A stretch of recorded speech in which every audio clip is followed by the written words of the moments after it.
The ruins of Argos lay silent beneath a blood-red sky. Centuries of dust had swallowed its marble temples, and ivy clawed over fallen statues. But on this night, silence was shattered. The earth split open with a roar, vomiting smoke and flame as the ground cracked like shattered glass. From the abyss rose a figure the world had long forgotten, Hades, lord of the underworld. His armor was forged from obsidian, his eyes burning embers of eternal fire. Each step he took poisoned the soil, blackening it, withering grass and life itself. For too long he had languished in darkness, imprisoned by the fading might of Olympus.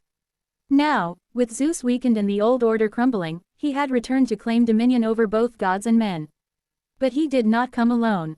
A second figure emerged, cloaked in storm and shadow, Larina, a warrior sorceress whose presence bent the air itself. Her beauty was severe, her eyes flashing like lightning, her voice carrying the weight of both mortal defiance and divine wrath.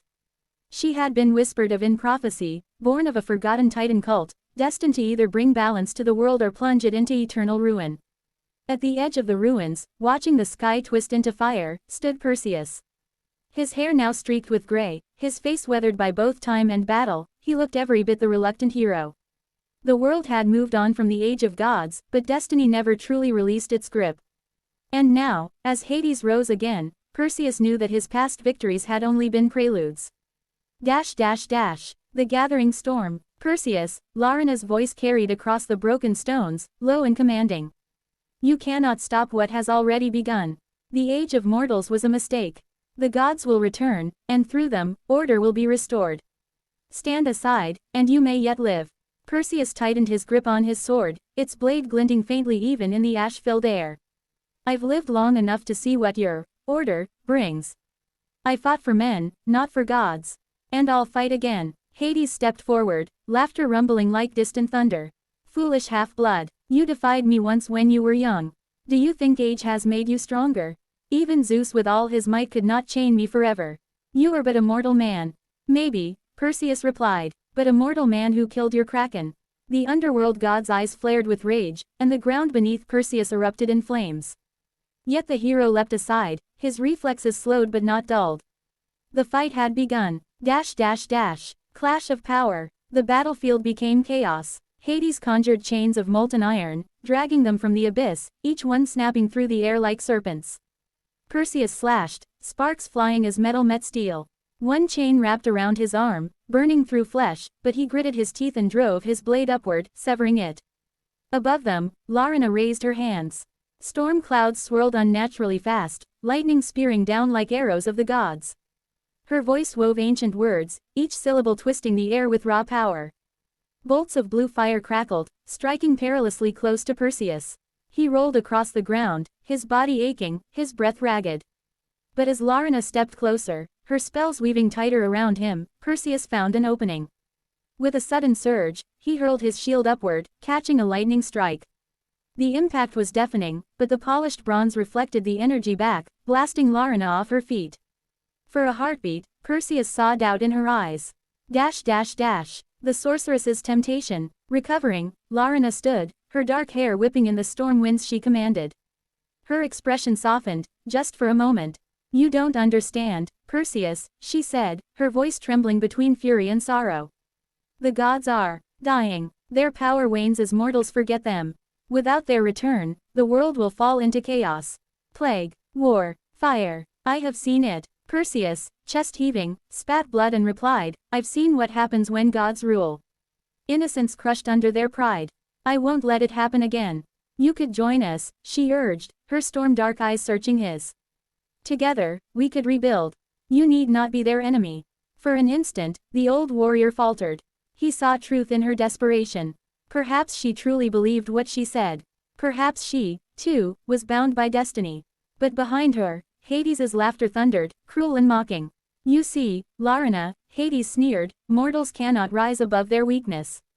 They are pawns, nothing more. The choice crystallized in Perseus's heart.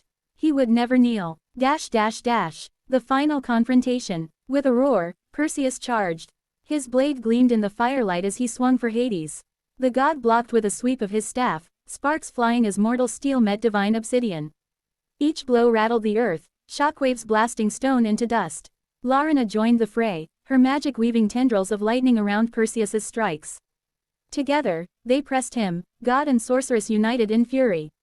His arms burned, his strength waned, but his spirit did not break. As Hades raised his staff to deliver a killing blow, Perseus fainted, ducking low and driving his sword into the god's side. Black ichor spilled, and Hades roared in agony, staggering backward. The wound was not fatal, but it was proof, even a god could bleed. Larina cried out, fury and fear entwined. Her magic surged uncontrolled, lightning splitting the heavens. Perseus lifted his shield once more, but the storm was too strong. He was hurled back, his body slamming against shattered stone. Through the haze of pain, he saw Larina standing over him, her hand trembling as it crackled with power. Yet her eyes were wet with tears. "Why do you fight so hard?" she whispered. "Why die for a world that will never thank you?" Perseus coughed, blood on his lips, and answered simply. "Because it's my world. Because it's theirs. Dash dash dash." A hero's gambit. With the last of his strength, Perseus drove his sword not at Larina, but at the earth between them. The blade pierced the stone, striking a fissure of fire beneath. The ground erupted, a geyser of flame and smoke splitting the battlefield. Larina stumbled back, her spell broken. Hades, weakened and enraged, was dragged toward the abyss as the ground crumbled. His voice echoed in fury, promising vengeance eternal, before the chasm swallowed him once more. Larina fell to her knees, exhausted, her magic flickering out. She looked at Perseus, who stood battered but unbowed. For a long moment, silence returned to the ruins. "You could have killed me," she said softly. "I'm no god," Perseus replied. "I don't take what I don't have to." Her gaze lingered, torn between hatred and something else, perhaps respect. Then, with a swirl of shadow, she vanished into the night, leaving Perseus alone.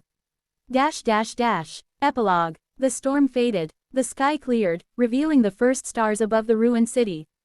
Perseus leaned on his sword, every muscle screaming with pain, every breath a struggle. But he was alive, the world of men was safe, for now. As he walked from the battlefield, he knew Hades would return, and Larina's choice was yet uncertain. But Perseus had faced gods before, and he would face them again. For though he was mortal, he carried something greater than divine power, the unyielding will to protect mankind. And in the silence of the night, the legend of Perseus lived on.